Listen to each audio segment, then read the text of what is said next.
साथियों नमस्कार, स्वागत है आप सभी का आपके अपने परिवार एकाग्र स्टडी पर। मेरे मित्रों, हमारा टारगेट 111 दिन का मध्य प्रदेश शिक्षक भर्ती चयन परीक्षा वर्ग 2 से गणित के लिए क्लासेज चल रही है, जिसमें हम नंबर सिस्टम पढ़ रहे हैं और नंबर सिस्टम में जो टाइप्स ऑफ नंबर चल रहा है मेरे दोस्तों, उसके आज लास्ट क्लास है। उसके बाद इस नंबर सिस्टम के जो और रिमेनिंग टॉपिक है अपन उनको स्टार्ट करने वाले हैं। हमने एक एक जो क्लास है मेरे दोस्तों बिल्कुल बेसिक से उठाई है। अगर कोई मेरा दोस्त इस क्लास में पहली बार जुड़ा तो मेरा उससे निवेदन रहेगा कि आज के बजाय आप डे फर्स्ट से क्लासेस लेना शुरू कीजिए, यानी पहली क्लास से। हम लोग यहाँ पर complete syllabus with previous year question paper और प्रैक्टिस सेट करने वाले हैं मेरे मित्रों, और वो भी मात्र 111 दिन में, ताकि आप लोगों का कंप्लीट रिवीजन हो जाए और आप लोग एग्जाम ओरिएंटेड चीज़ें पढ़ सको और अपना जो सिलेक्शन है वो डिसाइड कर सको। तो मेरे मित्रों, इसी क्रम में हम लोग क्लासेज चल रही थी और अपना जो लास्ट हेडिंग था वो था भाज्य संख्या यानी कंपोजिट नंबर, और उसके बाद उससे पहले वाले टॉपिक में अपन लाइट चली गई थी। तो चलिए यहीं से आज अपन इसको कंटिन्यू करेंगे, भाज्य संख्याएं। मेरे मित्रों, मैंने आपको अभाज्य संख्याओं में बताया था कि ऐसी संख्याएं जिनके गुणनखंड होना संभव नहीं हो। अभाज्य संख्या क्या होती है? ऐसी संख्याएं जिनके गुणनखंड होना संभव नहीं हो। दूसरी डेफिनेशन वहां की क्या बनती है मेरे मित्रों? वो ये बनती है कि ऐसी संख्याएं जिनमें एक के या खुद के अतिरिक्त किसी भी संख्या का भाग नहीं जाए, एक के या खुद के अलावा किसी भी संख्या का भाग नहीं जाए, तो उसको हम बोलते हैं मेरे मित्रों अभाज्य संख्या। तो आज अपन पढ़ेंगे भाज्य संख्या। तो इसकी जो परिभाषा है, डेफिनेशन है, जस्ट ऑपोजिट हो जाएगी। मतलब क्या हो जाएगा मेरे मित्रों? ऐसी संख्याएं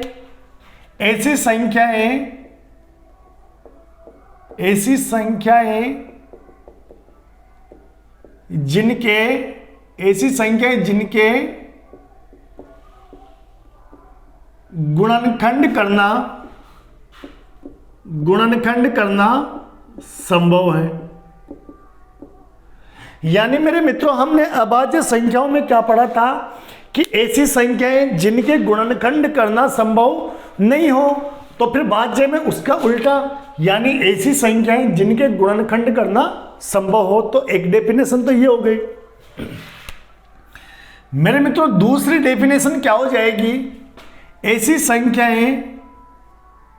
संख्याएं जिनमें एक एवं खुद के अतिरिक्त किसी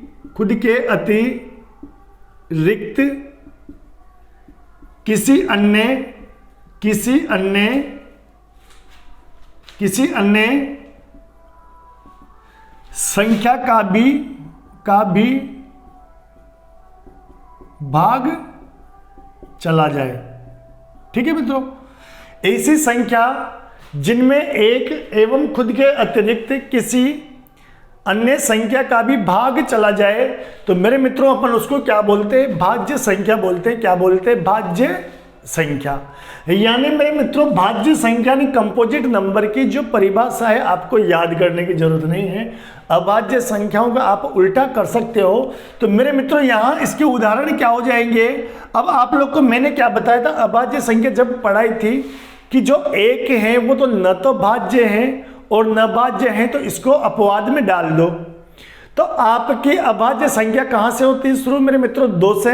तो 2 और 3 और उसके बाद 5, यानी मेरे मित्रों आपकी भाज्य संख्या कहाँ से शुरू होगी? आपकी भाज्य संख्या शुरू होगी 4 से। भाई अभाज्य संख्या अपन ने 2 ली, फिर 3 ली, फिर सीधा 5, तो बीच में क्या बचा? 4 से। तो मेरे मित्रों 4 के गुणनखंड होते हैं ना? बिल्कुल होते हैं, 2 × 2। क्या 4 में एक और खुद के अलावा किसी संख्या का भाग जाता है क्या? हाँ जाता है भैया। किसका जाता है? 2 का। तो 4 आपकी भाज्य संख्या है। 4 के बाद 6 है, ठीक है, 6 के बाद 8 है, फिर 9 है। अब आप कहोगे सर 9, बिल्कुल भैया ये विषम भाज्य संख्या है। कैसी भाज्य संख्या है? विषम भाज्य संख्याएं 9 के बाद आपकी 10 है, 12 है, 14 है, फिर 15 भी है, 16 है, 17 नहीं है, 18 है, और इसी क्रम में मेरे मित्रों ये चलती रहती है। तो आपकी भाज्य संख्या कहाँ से शुरू होती है मेरे दोस्तों? भाज्य संख्या होती है आपकी शुरू 4 से। कहाँ से शुरू होती है भाज्य संख्या? आपकी 4 से। तो मेरे मित्रों, भाज्य संख्या उनको बोलते हैं जिनके गुणनखंडित होना संभव हो, या जिनमें एक और स्वयं के अतिरिक्त किसी अन्य संख्या का भी भाग चला जाए। एग्जाम्पल आप लोगों के सामने है, आप देख सकते हो। अब यहाँ से कुछ कॉन्सेप्ट यानी फैक्ट्स बनते हैं। तो चलिए अब अपन उस फैक्ट्स को देखते हैं। तो पहला फैक्ट अपना ये आता है मेरे मित्रों, और पहला फैक्ट अपना क्या आता है कि सबसे छोटी भाज्य संख्या कौन सी मित्रों? 4। सबसे छोटी भाज्य संख्या कौन सी मित्रों? 4। तो अपन क्या लिख सकते हैं? सबसे छोटी भाज्य संख्या 4 है। और क्या फैक्ट यहां से निकल रहा है मित्रों? सबसे छोटी भाज्य संख्या 4 है, और ये जो 4 है ना मेरे मित्रों, ये ही सबसे छोटी समभाज्य संख्या है। यही सबसे छोटी समभाज्य संख्या है। तो अपन क्या लिख सकते हैं? यही सबसे छोटी समभाज्य संख्या है। यही सबसे छोटी समभाज्य संख्या है। तो मेरे मित्रों, सबसे छोटी भाज्य संख्या कौन सी? 4, और यही सबसे छोटी समभाज्य संख्या है। अब एक और फैक्ट मैं आपको मजेदार बताने वाला हूं। सबसे छोटी विषम भाज्य संख्या क्या है मेरे मित्रों? विषम भाज्य संख्या 9 है। मेरे मित्रों, सबसे छोटी समभाज्य संख्या तो 4 है, लेकिन सबसे छोटी विषम भाज्य संख्या वो कौन सी है मेरे मित्रों? 9। तो विषम भाज्य संख्या क्योंकि यहां से शुरू होती है, आप लोग देख पा रहे होंगे। 4 है समभाज्य संख्या है, 6 है समभाज्य संख्या है, 8 है समभाज्य संख्या है, 9 है विषम भाज्य संख्या। यानी आपकी सबसे छोटी विषम भाज्य संख्या कौन सी मेरे मित्रों? 9। सबसे छोटी विषम भाज्य संख्या कौन सी मेरे लाडलो? 9। चलिए मैं आप लोगों को एक और अमेजिंग फैक्ट इसका लिखवा देता हूं, और वो अमेजिंग फैक्ट क्या है मेरे मित्रों? चलिए देखिए, सबसे छोटी समभाज्य संख्या, और मित्रों सबसे छोटी समभाज्य संख्या क्या है आपकी? 4। सबसे छोटी समभाज्य संख्या क्या है? 4। तो सबसे छोटी समभाज्य संख्या, सबसे छोटी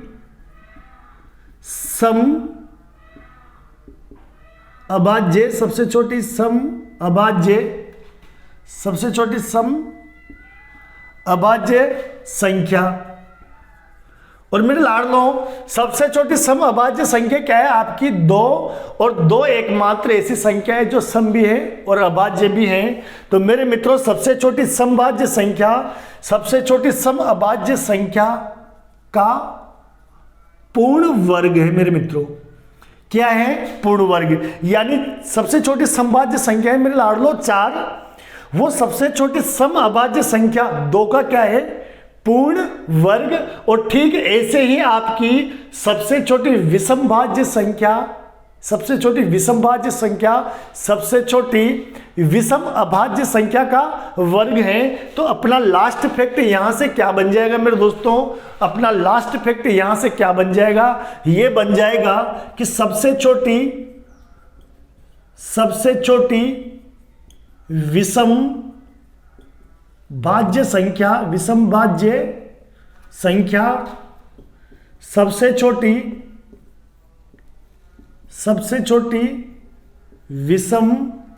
सबसे छोटी विषम अभाज्य संख्या का वर्ग है। अभाज्य संख्या का वर्ग है। तो मेरे मित्रों, आप लोग देख पा रहे होंगे कि जो सबसे छोटी विषम भाज्य संख्या है, तो सबसे छोटी विषम भाज्य संख्या है मेरे मित्रों 3। जो कि सबसे छोटी विषम अभाज्य संख्या, और सबसे छोटी विषम अभाज्य संख्या मित्रों 3। सबसे छोटी विषम भाज्य संख्या तो 9 है और सबसे छोटी विषम अभाज्य संख्या 3 है। तो सबसे छोटी विषम भाज्य संख्या 9, सबसे छोटी विषम अभाज्य संख्या 3 का पूर्ण वर्ग है मेरे मित्रों। यहां क्या आ जाएगा, आपका पूर्ण वर्ग है। क्या है मेरे मित्रों, पूर्ण वर्ग है। ठीक है, तो चलिए इन फैक्ट्स का आप लोग स्क्रीनशॉट ले लीजिए। अब अपन चलते हैं, इसके आगे कुछ और फैक्ट्स मैं आप लोग को लिखवा देता हूं, फिर अपन बढ़ेंगे कुछ आगे और जो संख्या बची हुई है उनकी ओर। तो चलिए मेरे मित्रों, मैंने कुछ फैक्ट्स आप लोग के सामने और लिखाए हैं और अपन डिस्कस करेंगे कि ये आए कैसे। मेरे मित्रों 1 से लेके 25 तक में कुल भाज्य संख्या कितनी होती है, 15। अब आप लोग कहोगे सर ये कैसे हैं। मेरे मित्रों मैंने कल आप लोग को बताया था कि 1 से लेके 25 तक में अभाज्य संख्या कितनी होती है, 9। तो 1 से लेके 25 तक में टोटल 25 संख्या है मेरे मित्रों, उसमें से 9 अभाज्य है। तो 9 को आप हटा दो, 16 आपके पास बची। तो 16 संख्याएं हैं शेष। अब उन 16 में मैंने आपको एक बताया था कि जो एक है वो न तो भाज्य में आता और न अभाज्य में आता, मतलब उसको भी हटा दो। कितना बचा आपका, 15। यानी 1 से 25 तक में कुल भाज्य संख्या कितनी हो गई मेरे मित्रों, आपकी कितनी हो गई, 15। कितनी हो गई, 15। फिर मैंने बताया था कि 1 से लेके 30 तक में अभाज्य संख्या 10 है। अब आप कहोगे कि सर भाज्य संख्या फिर 19 कैसे 20 होना चाहिए ना। तो मेरे मित्रों 1 से 30 तक में टोटल 30 संख्याएं हैं और उनमें 10 अभाज्य हैं, तो उनको हटा दो। अब बात आती है अपने एक की, एक न भाज्य है न अभाज्य, मतलब वो दोनों में ही नहीं आएगा, तो उसको भी हटा दो। तो 11 नंबर आप टोटल हटाओगे तो रिमेनिंग कितने हो गए आपके, 19। ठीक है, ऐसे ही आपके 1 से 50 तक में कुल भाज्य संख्या 34 हो जाएगी। 1 से 75 में कुल भाज्य संख्या 53 हो जाएगी और 1 से 100 तक में कुल भाज्य संख्या कितनी हो जाएगी मेरे मित्रों, आपकी 74 हो जाएगी।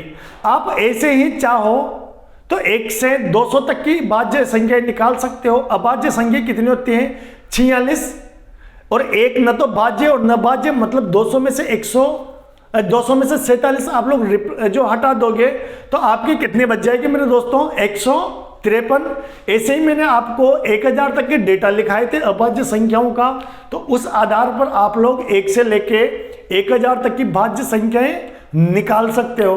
तो चलिए मेरे दोस्तों इसका भी आप लोग स्क्रीनशॉट ले लीजिए और अब अपन चलते हैं नेक्स्ट संख्या की ओर। तो मेरे मित्रों मैंने आप लोगों के सामने 2 संख्याएं लिखी हैं, सहअभाज्य संख्या और अपेक्षित अभाज्य संख्या। और मेरे मित्रों इसके अलावा अपन एक और अभाज्य संख्या पढ़ने वाले हैं, ट्विन अभाज्य संख्या, ट्विन अभाज्य संख्या। तो चलिए मेरे दोस्तों इनमें मुझे आपको तुलनात्मक अध्ययन करवाना था, इनका मेरे को आप लोग को तुलनात्मक अध्ययन करवाना था, इसलिए मैंने आप लोगों के सामने ये दोनों संख्याएं एक साथ लिखी है मेरे मित्रों।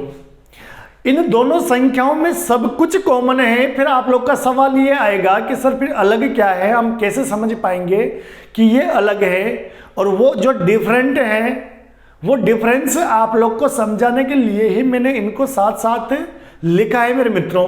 तो चलिए अब अपन इनकी बात कर लेते हैं। देखिए मित्रों, सह अभाज्य संख्या यानी को प्राइम नंबर, और को प्राइम नंबर क्या होता है मेरे लाडलो, वे संख्या युग्म जिनका HCF 1 हो, वे संख्या युग्म जिनका HCF 1 हो, यानी मेरे मित्रों उनमें एक के अतिरिक्त कुछ भी कॉमन नहीं हो। मैंने दूसरी डेफिनेशन क्या लिखा है, वे संख्या जिनमें एक के अलावा कुछ भी कॉमन न हो। ठीक है, यह है आपकी सह अभाज्य संख्या।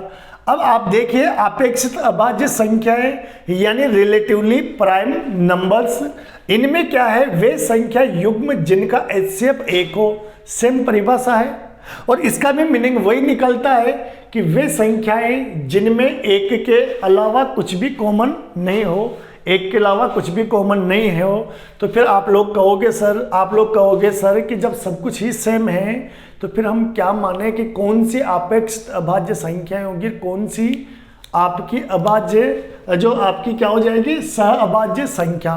तो चलिए मैं आप लोग को डिफरेंस बताता हूं मेरे मित्रों। अपनी डेफिनेशन है वे संख्या युग्म जिनका HCF 1 हो।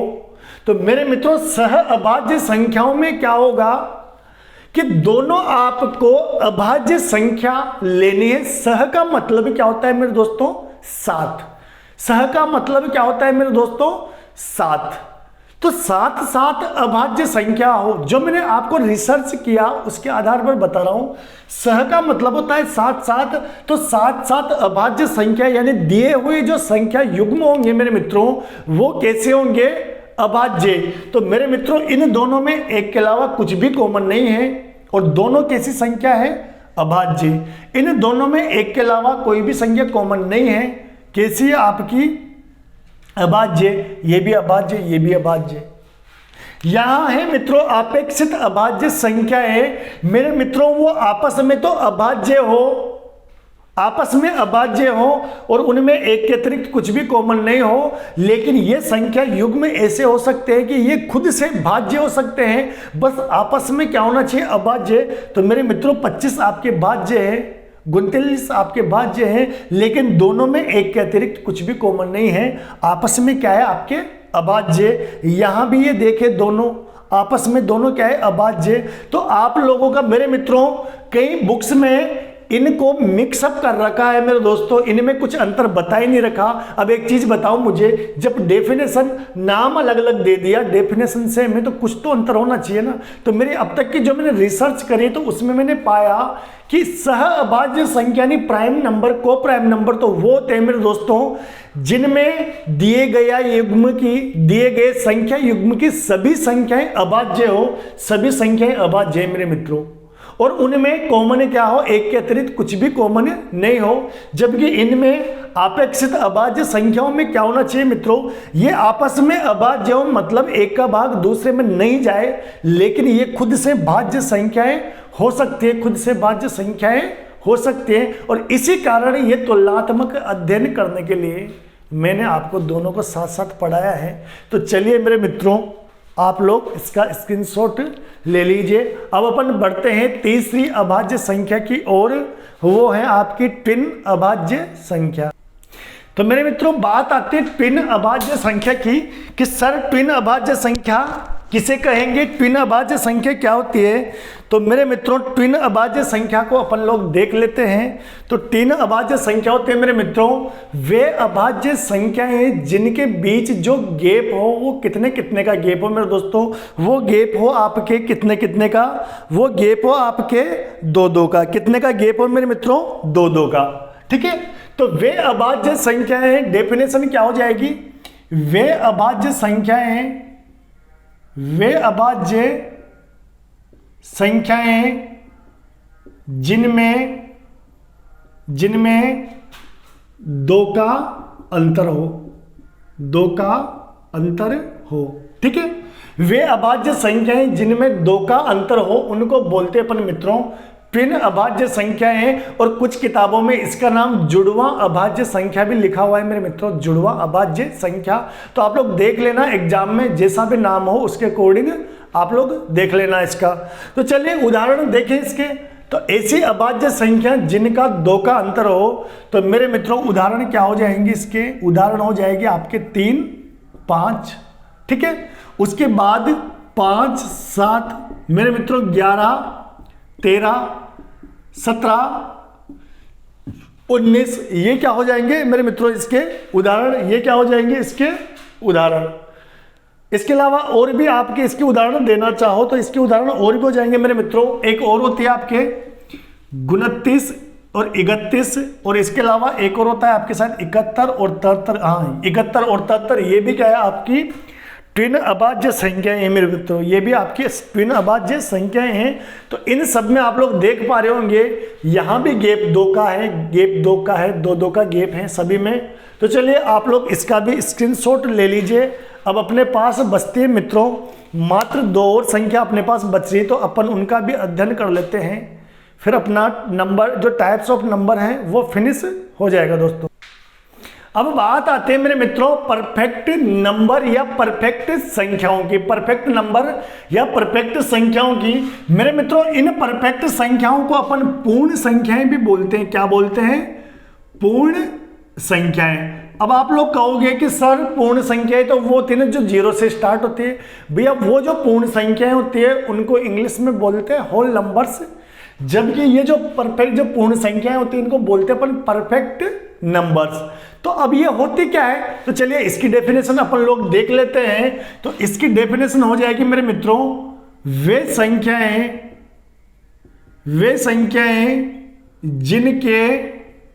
संख्याएं जिनके गुणनखंडों का योग, वे संख्याएं जिनके गुणनखंडों का योग स्वयं को छोड़कर, किसको छोड़कर, स्वयं को छोड़कर।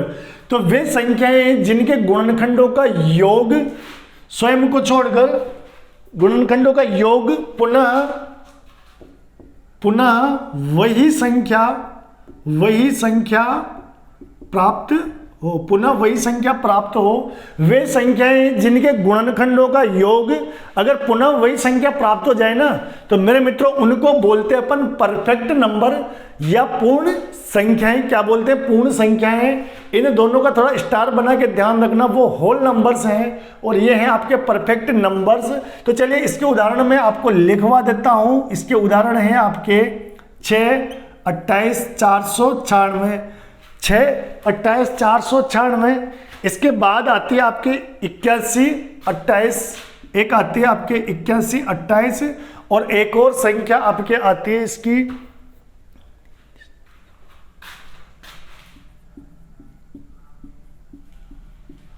33, 55, 03, 36, 33, 55, 03, 36। तो ये संख्या है वे संख्या जिनके गुणनखंडों का योग स्वयं को छोड़कर पुनः वही संख्या प्राप्त हो। तो मेरे मित्रों इसके उदाहरण क्या हो जाएंगे आपके 6, 28, 496, 6, 28, 496, 81, 28 और 33, 55, 033, 6। चलिए आप लोग को मैं बता देता हूं। अब देखिए यहां से आप लोग एक फैक्ट तो सबसे पहले पढ़ लो कि सबसे छोटी आपकी जो परफेक्ट नंबर है, सबसे छोटा परफेक्ट नंबर है मित्रों आपका 6। ये क्या है, सबसे छोटा परफेक्ट नंबर, सबसे छोटा परफेक्ट नंबर है मेरे दोस्तों। ये क्या है आपका सबसे छोटा परफेक्ट नंबर। तो चलिए चेक कैसे करेंगे मेरे मित्रों, अपन को 6 के निकालने हैं गुणनखंड।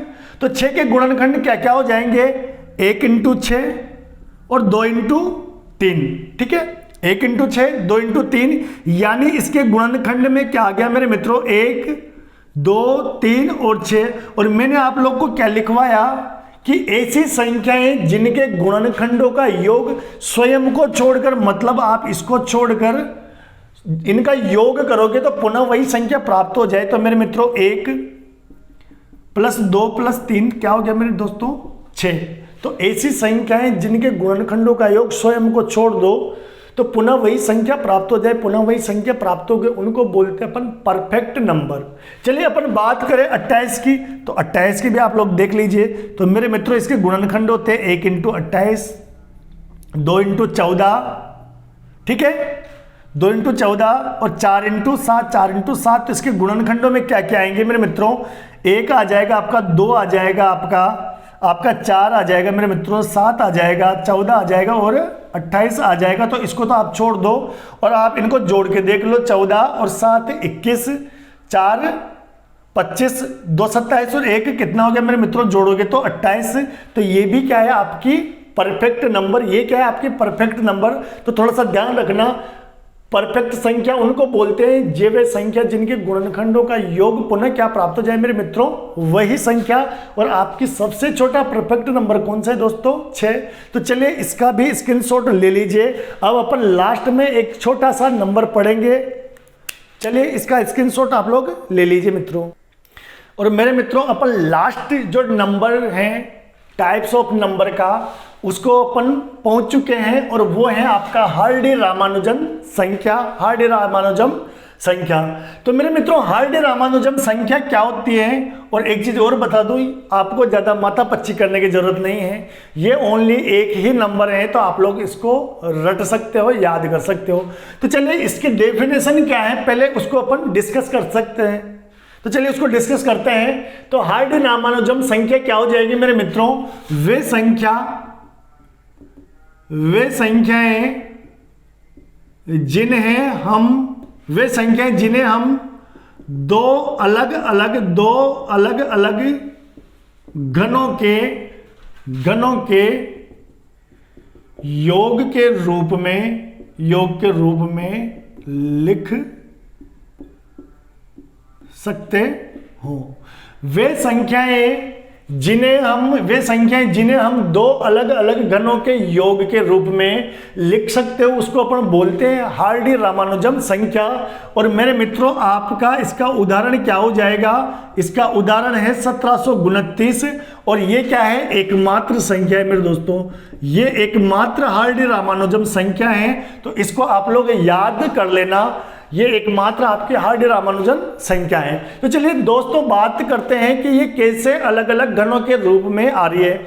तो चलिए मैं आपको बता देता हूं कि मेरे मित्रों, 10 का क्यूब और 9 का क्यूब अपन लिखते हैं। इसको अपन ने दो टुकड़ों में तोड़ा, 10 का क्यूब प्लस 9 का क्यूब। मेरे मित्रों, 10 का क्यूब होता है आपका 1000 और 9 का क्यूब कितना होता है? 729। जोड़ोगे तो ये हो जाएगा आपका 1729। क्या हो जाएगा मेरे मित्रों? 1729। चलिए इसको दूसरे और रूप में लिख लेते हैं, 12 का क्यूब और आपका 1 का क्यूब। तो मेरे मित्रों, 12 का क्यूब होता है आपका 1728, 1 का क्यूब होता है 1, तो ये कितना हो जाएगा मेरे मित्रों? 1729।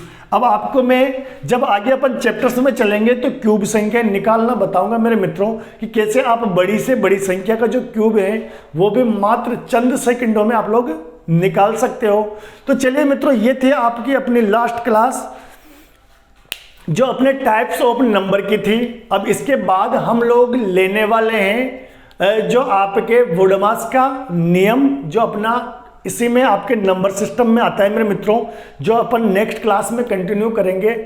तो ये था आपका टाइप्स ऑफ नंबर का सेशन। तो कैसा लगा आप लोग कमेंट बॉक्स में जरूर से बताना। और अभी तक आपने अपने इस एकाग्र स्टडी के यूट्यूब चैनल को मेरे मित्रों फॉलो नहीं किया है, सब्सक्राइब नहीं किया, तो सब्सक्राइब कर लेना भाई। और आपके जितने भी मित्र हो जो आपके मध्य प्रदेश शिक्षक भर्ती से वर्ग 2 से चयन की तैयारी कर रहे हो, मैथ से, या रेलवे की तैयारी कर रहे हो, या जिसकी भी तैयारी कर रहे हो जहां पर मेरे मित्रों मैथ साइंस आती है, तो उन तक जरूर से इसे शेयर करें। मेरे मित्रों, हमारा मिशन है कि भारत में जो बच्चे गरीब हैं या मध्यम वर्ग से आते हैं, जो मोटी फीस नहीं भर सकते, ऐसे बच्चों को फ्री ऑफ कॉस्ट कोचिंग उपलब्ध करवाना। हम आगे अभी अपना जो है ना डिजिटलाइजेशन का काम चल रहा है मित्रों, जल्दी अपना डिजिटल इंस्टीट्यूट सेटअप होने वाला है। हम आज ही नहीं, हम तब भी फ्री ऑफ कॉस्ट एजुकेशन पर ही काम करेंगे। तो मेरे मित्रों, ऐसे जो भी आपके आसपास जो साथी हैं, तो उन सबको इस परिवार के साथ जोड़िए ताकि वो भी अपना जो ड्रीम जॉब है वहाँ तक पहुँच सके। तो चलिए, इस समय आज का विदा लेने का।